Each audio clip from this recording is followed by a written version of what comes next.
opinión, análisis y mucho más aquí en Sala de Prensa Blue. Estamos de regreso en Sala de Prensa Blue, lo prometido es deuda. Esta semana se conmemora, tal vez, María Camila, oyentes y televidentes, uno de los hechos más dolorosos y terribles que se recuerden y que hayan ocurrido en la historia reciente de Colombia. Sin duda, sí. Por supuesto, usted no había nacido. Yo estaba muy joven. Estaba chiquito. Sí, estaba en la universidad, tenía 16 años.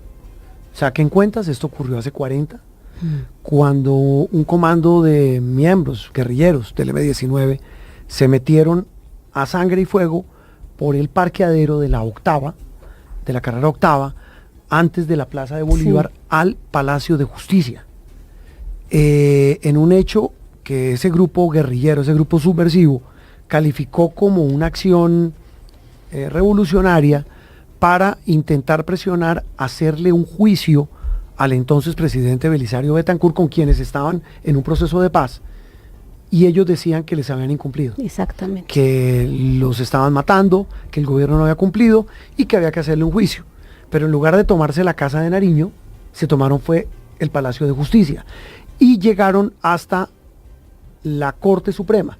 Digo que no hicieron lo de haberse tomado el Palacio de Nariño, porque es que la coincidencia es que en ese momento la Corte Suprema de Justicia estaba estudiando el tratado de extradición con Estados Unidos, que permitía el uso del más temible instrumento que en ese momento tenía la justicia y el Estado colombiano para frenar a los narcotraficantes, empezando por Pablo Escobar. Ahí está la radiografía perfecta. ¿Quedó bien el resumen? Sí. Falta mucho, pero esto para explicar en buena medida lo que pasaba, una toma financiada por la mafia, una toma que luego desencadenó una retoma igual o peor de sangrienta que la misma toma, que desencadenó en decisiones judiciales y sobre todo, sabe que en una cicatriz tan profunda, tan difícil no de borrar, de cerrar. Sí. Una herida con una llaga que aún, repito, no sana. Usted se sabe la historia perfecta porque usted la vivió, Juan Roberto, pero lo que yo he vivido es eso segundo.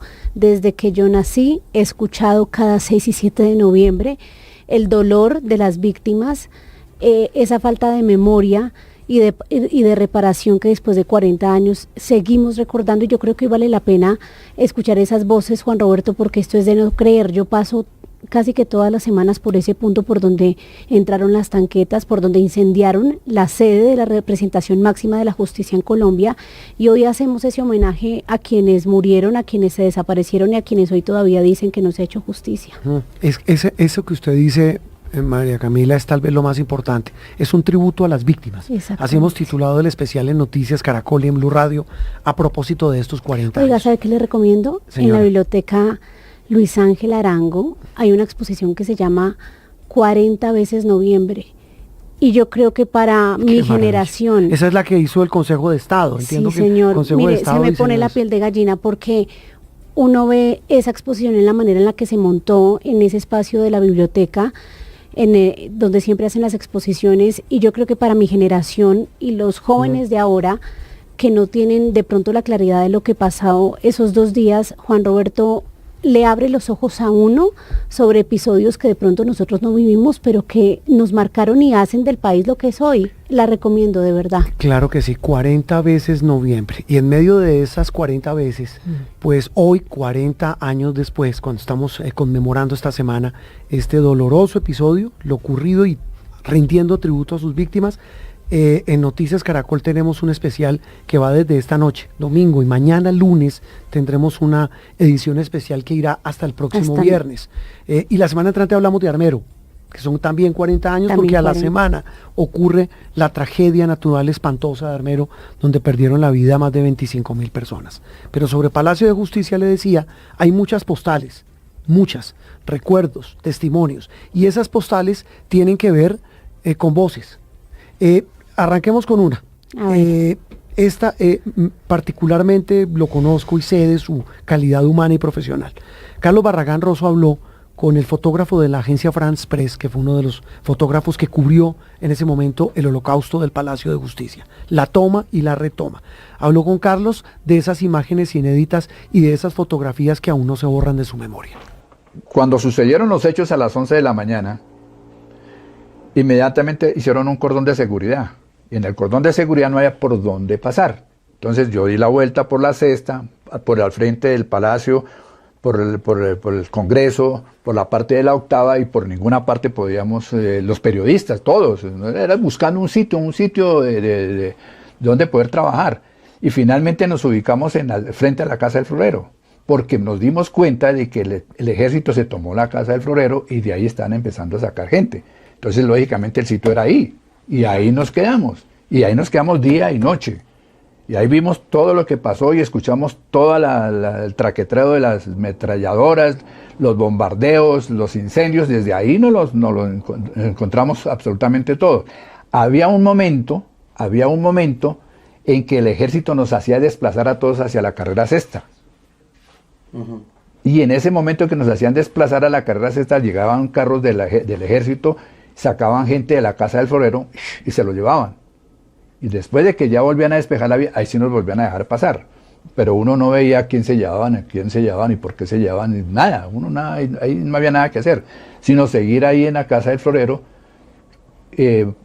poniendo nuestros lentes hacia el frente, a ver qué pasaba. Y uno como fotógrafo, pues buscando sitios a ver dónde encontrar la mejor imagen. Pero uno no hacía más sino, al menos yo, disparar fotos, y disparar. Hablemos, Rafa, de estas fotografías que son inéditas y que solo se conocen hasta casi 40 años después de la toma. Pues hombre, en esa época yo tenía 2 cámaras. La una era del periódico y la otra mía, personal, que era una Pentax, en esa época, de rollos.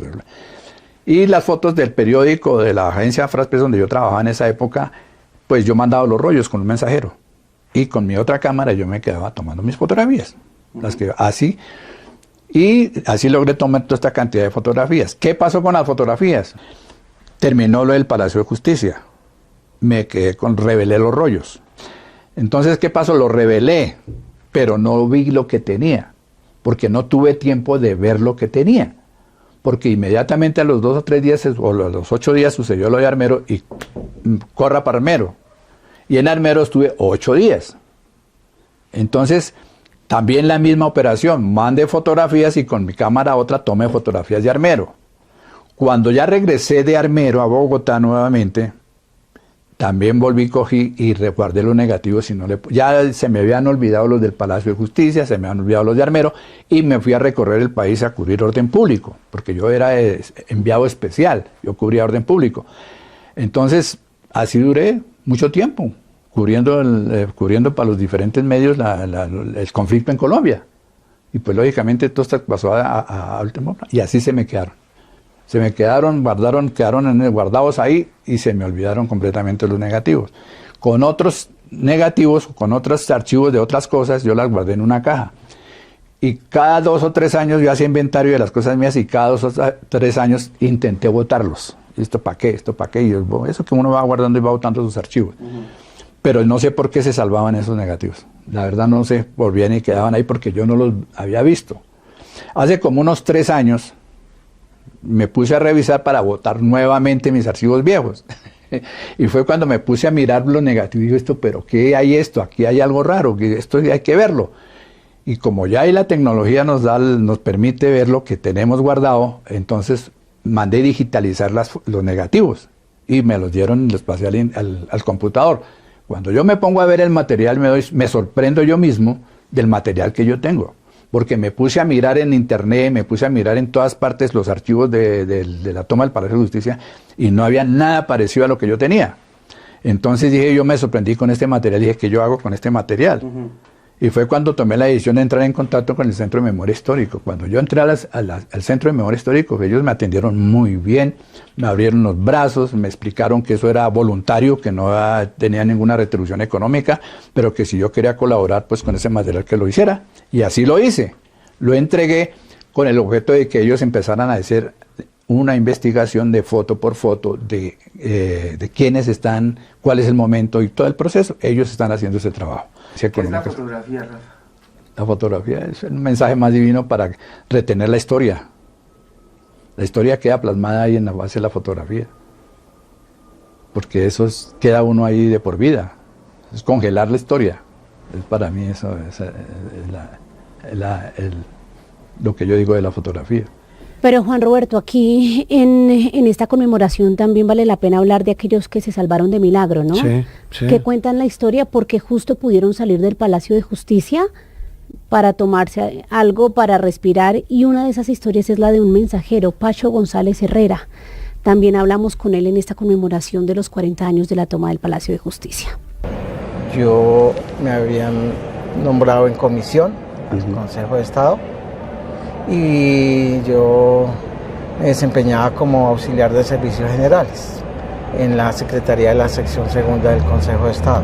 ¿Qué hace un auxiliar? Auxiliar de servicios generales era, el trabajo que me colocaban era ayudar a revisar los estados, porque como en ese tiempo no había computadores, todo era manual y máquinas de escribir. Entonces uno tenía que revisar la foliatura de los expedientes, tenía que dictarle al oficial mayor el número de proceso, folios, para qué estaba el proceso, si era para notificar o para... Aunque uno en ese tiempo, yo simplemente le dictaba lo que decía, pero yo no me entendía de más. Cuando terminaba entonces, como patinador en el edificio, suba, lleve, traiga, vaya, haga un mandado, lleve algún documento. Entonces, ¿Como una especie de mensajero? Como especie de mensajero. Y en ese trabajo de especie de mensajero, ¿qué pasó ese día? Bueno, ese día el doctor Víctor Villaquirán me dice, Pacho, vaya, tráigase los cheques del subsidio. Entonces, pues yo me fui efectivamente a traerlos y vine y se los entregué, pero resultaba que eran 5 cheques y yo llegué con 4, o sea, se me quedó un cheque allá en el ministerio. Entonces yo le dije, qué pena, doctor, pero yo me fui rápido a traerlo. Y efectivamente, pues allá estaba el cheque que me había quedado. Entonces, pues me vine corriendo y le entregué el cheque al doctor, a mi jefe. Entonces, yo después le dije, doctor... ¿Pero le tocó correr, Pacho? ¿Cómo así? Sí, en verdad a mí me tocó, pues correr no porque esto, sino por que yo dije, no, es irresponsabilidad, porque me mandan por algo y se me queda... se ha podido perder y entonces por eso yo tenía afán y sí. Yo llegué corriendo, le entregué, llegué sudando y le dije, doctor, me da permiso a tomarme una gaseosa. Entonces me dijo, claro, Pachín, ahí me decían Pachín. Entonces, claro, Pachín, vaya. Y me fui a tomarla efectivamente cuando pues uno siempre saliera por el sótano. Cuando en mitad de camino, entonces pues fue cuando presencié la entrada de los carros que se estaban tomando el palacio. Bueno, pues uno no sabía ni de quién era, pero después se sabía que era del M-19. ¿Qué fue lo que vio ahí cuando entró el carro? ¿Qué tipo de carro entró y cómo fue esa entrada? Yo iba como en la mitad en el sótano cuando escuché un ruido, un estruendo. Claro que antes esa camioneta tenía como un exhausto de esos que hace mucha bulla. Sí. Entonces, al mismo tiempo del ruido, yo escuché el golpe y era que esa camioneta, como una panel de la que iban a los laches en ese tiempo, tenía un mataburro. Sí. Y con eso tumbó la barda de donde estaban los vigilantes. Y detrásito iba otra camioneta pegada, carpada, como una Dodge 100. Y ahí iba gente pues como acuclillados o algo, pues, y inmediatamente empezó a sonar disparos, o sea, como ráfagas. Sí, ráfagas, y eso era como minibús o no sé qué. Y yo al ver o sea, ese ruido de que se estaban entrando, yo lo que hice fue botarme entre mitad de unos carros viejos que habían al lado izquierdo. Y me estuve ahí hasta que ellos pasaron, porque eso tenía como en L la entrada. Y a lo que voltearon, pues yo me salí por la carrera octava, al frente que había un banco que era el Banco Cafetero. ¿Salió corriendo o cómo, Pacho? Sí, ¿Cómo? o sea, y sí, yo salí corriendo. Apenas voltearon, pues yo salí corriendo y hasta asustado y todo. Claro. Y salí y me metí allá al banco. Y ahí pues me estuve un rato, después entonces ya me sacaron porque ya cerraron. Y yo pues me pasé para el frente al Capitolio, estuve un buen rato, después entonces ya se empezó a llenar y me pasé para enseguida en un colegio esquinero. Al San Bartolomé. San Bartolomé. Sí, entonces. Francisco, y cuando usted ve que se bajan de esos camiones, ¿cómo venían armados estas personas? Lo que pasa es que dice, o bueno, ahí me consta de que los que venían en esa camioneta pequeña, o sea, esa camioneta carpada, ahí ya venían y de una vez, por eso estaba carpado, pero la parte trasera nomás estaba la carpa hacia abajo, sí. Cosa que la pudieran levantar y eso en menos de nada se botaron de una vez disparando. O sea, pero usted no vio la primera, sino la segunda que venían las... No, la primera porque por el ruido. Sí. O sea, por el ruido tan tenaz y el golpe de la barda, porque eso era una barda siempre gordita y la tumbaron. Y pegadito iba el otro carro. Entonces sí. Y de ahí se bajaron los guerrilleros. Y ahí se bajaron los de la camioneta porque de adelante sí, ahí eso se veía que tenía ventanas y algo como tapado. Entonces yo digo que de pronto era armamento o algo, no sé, ahí sí no sé, pero lo llevaba tapado o algo. Y la de atrás sí, pues esos fueron los que de una se bajaron y empezaron a disparar a los vigilantes, o sea, lo que encontraron. Cuando ya voltearon, pues ahí sí, yo no vi más porque no, yo me salí de una. Hablemos de antes de la toma. Se escuchaba que la guerrilla del M-19 tenía la intención de llegar al palacio. Pues lo que pasa es que ahí no se escuchaba nada porque eso fue en cuestión de segundos. Pero sí se sabía mucho antes porque mandaban mandaron sufragios. Y yo me acuerdo que a un doctor, Joaquín Vanintello, a él le llegó un sufragio, o sea, una flor o algo que era como alargadito en una caja y después fue que supe que eso era una amenaza. Entonces fue cuando, eso vino siendo como 10 días antes, como 10, 15, fue cuando la semana anterior metieron aquí PM, ejército, o sea, era ejército, no sé si era de guardia presidencial, no sé, pero era ejército. Estaban vigilando. Vigilando y más o menos duraron como una semana y después resultó que ya no había nada de vigilancia, sí, pero no soldados. ¿Ese día había vigilancia? Ese día no había ejército, o sea, ejército no había pues la seguridad común y corriente, o sea, pues dicen que en ese tiempo había mucho DAS era el DAS y de civil, pero uno no le constaba. ¿Encubierta? Sí, pero pues eso decía, pero pues uno no veía, y el resto era vigilante, los vigilantes, como estar ahora. Otra voz, otra postal, la de Orlando Arrechea Ocoró. Él no solamente se salvó, sino que también fue testigo de excepción de ese oscuro episodio, no solo el de la toma, sino el de la retoma y el de la detención y tortura arbitraria, sí, de muchos de los sobrevivientes el día 6, el día 7 e incluso el día 8 de noviembre. Aquí su testimonio. 11 de la mañana estábamos en la secretaría, salimos a la parte del fondo de la cafetería, que lo hacíamos por lo general casi todos los días a las medias 11, que llama uno. Costumbre pues de su empanadita, su cafecito o su gaseosa, un refrigerio. Cuando usted va regresando a la oficina, ¿qué sucede? Nosotros levantamos de la cafetería, por el pasillo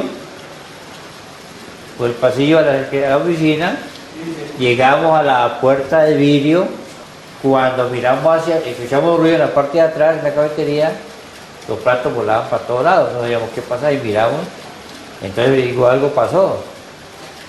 Cuando regresamos a la oficina, estaban varios periodistas, estaba Álvaro Almanza, estaban varios sentados en una banquita que había ahí esperando pues. Ellos todos los días llegaban allá a esperar. ¿A buscar noticias? No, a esperar el suceso, porque se sabía que la corte iban a tomar. Entonces ya todos los días iban allá a esperar el momento exacto, que como se dice vulgarmente, ¿cierto? ¿Era un secreto a voces? Todo el mundo lo sabía. La cafetería todo el mundo hablaba de eso. Pero lo que nunca nos imaginamos fue que fuera a tener esas dimensiones que presentaron. Nunca nos imaginamos, nunca. Ya estamos en la toma y ¿a dónde se protege su merced? Ingresé a la oficina, que la oficina nosotros era como un laberinto. Me tocó acostarme en la mitad de la oficina. Me recuerdo muy bien que coloqué una poltrona como esta de cuero y ahí protegí la cabeza. Estaba el doctor Esteban Vendel, estaba Fabio Espitia, estaba Luz Fabián Romero, Joselín, Chacho de Leji y el doctor Quijano. ¿Quién los rescata a ustedes? Nos rescató, no recuerdo si fue el Lazo o no recuerdo que fue uno de vestido de negro. Hay un pedacito muy importante que nunca se me olvida. Que estábamos acostados y colocaron una escalera hacia la parte de arriba. Sacaron a la esposa de Jaime Castro y sacaron al hermano del presidente Belisario, ¿cierto? Nos dijeron, ya venimos por ustedes. Todavía lo estamos esperando que nos van a rescatar. Que nunca regresaron a rescatarnos. Se tardaron horas y horas. Sí, lo que sacaron a esos personajes, nunca regresaron por nosotros. Orlando, cuando lo sacan, usted dice, bueno, nos salvamos, me imagino. ¿Qué? Pues una alegría cuando abrimos la puerta del palacio. Lo sacaron pegado a la pared, caminando con las manos así. Salimos todos en fila india, como dice vulgarmente. Salimos, nos llevamos, pasamos la séptima, la casa del florero, vamos allá, vemos los documentos, a la izquierda, a la derecha. Se da cuenta como usted reparte ganado en una finca. Para acá los terneros, para acá las terneras, ¿sí o no? Así fue. ¿Cuántos años tenía Orlando en ese momento? No recuerdo. Estaba joven.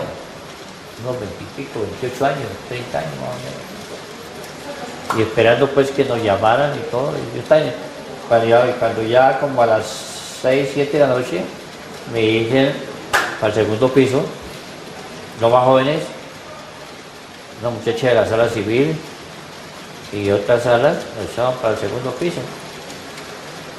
¿Y allá otro interrogatorio o qué pasó, Orlando? Allá empezó eso como un poquito feo porque empezaron las acusaciones, pero ya más fuertes, trompadita pa, trompada viene, patada va, patada viene, y así, arrendamiento que llaman ellos.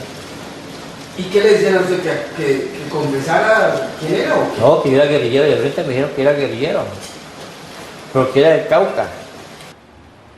¿Y ahí cuánto tiempo dura ustedes, Orlando? Ahí estuvimos de esa hora hasta el otro día, 1 de la tarde, aproximadamente 1 de la tarde más o menos. Y eso fue horrible, toda la noche fue horrible, parado contra la pared. Y que el problema, más que todo el problema personal, fue de que yo nunca me quise colocar de espaldas, mano en la cabeza contra la pared, no pude, no quise. Por eso fue el problema con el que estaba comandando el operativo en el segundo piso, un coronel. Y ya saben cuál es. Ustedes saben cuál es el coronel.